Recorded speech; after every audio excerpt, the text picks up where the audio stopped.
Hey guys, I just wanted to go over some flat iron basics with my lovely assistant here.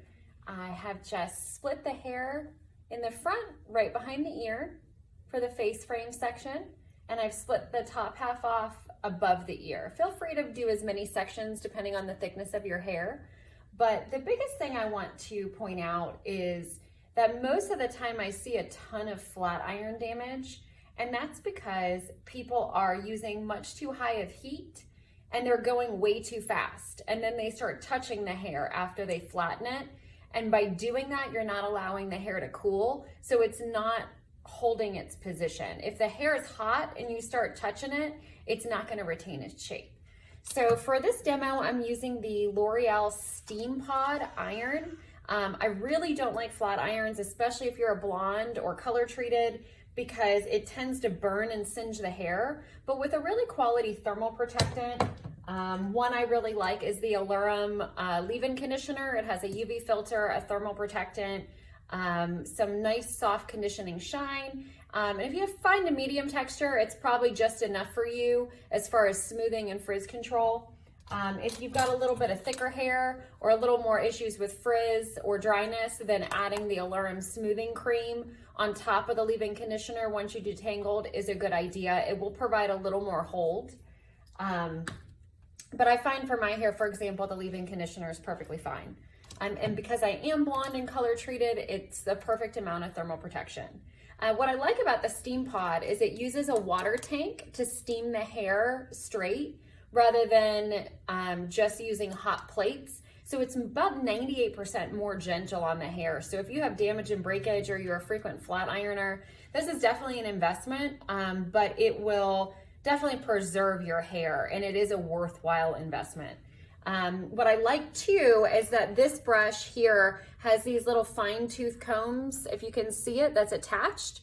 I'm gonna go ahead and take that off for the means of this demo, because most of your flat irons at home isn't gonna have those little teeth on it. But you can take any comb. I'm gonna use the wide tooth comb, but you can take the fine tooth comb. Make sure the hair is brushed out really smooth, there's no knots or tangles. And we're going to take a section that's no bigger than the front of your flat iron. So in this case, my section's gonna be no larger than this wide by about this wide. You never want to take a section larger than the tool you're working with. So in this case, this is probably a good section. What you're going to want to do at home is put the comb underneath in the hair. This is going to be your guide. The flat iron is going to go right behind it. And you're going to pull them through very slowly. You only want to make one pass with your flat iron. You don't want to keep going over it over and over again. So the key is to take small sections and move very slowly. This will create the smoothest, straightest look, and it'll also save you on heat damage by like going over and over and over again. I'm a little zoomed in just so you can kind of see my hands with this. This whole comb and flat iron thing's a little trickier. So again, you're going to put the comb in, bristles up, and then you're going to have the flat iron right next to it, follow it. And you're going to move about this slow. And as long as your heat setting is set very low, find a medium or color treated hair, especially blondes, you want to be about 175 degrees, max 215. If you have medium texture and you're not color treated, you might be able to bump that up to about 250, 275.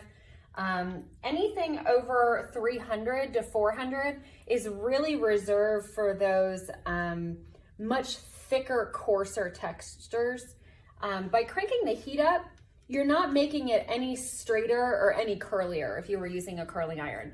You're actually drying and burning the hair, which is going to make the hair, because it's now thirsty and burnt, look for water vapor that's all around you in the atmosphere. So those low temperatures and going slow is going to give you the most longest lasting look and smoothness, especially down here in Florida and all our humidity.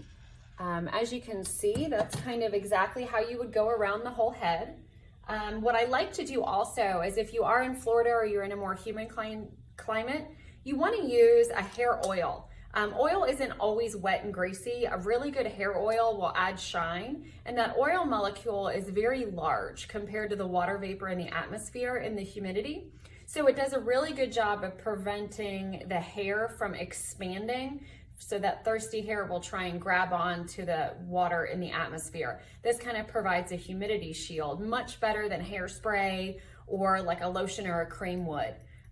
So I'm just gonna use a few pumps of this on dry hair. You can do this while you're flat ironing, or you can do it later on second day hair if you just need a little refresh.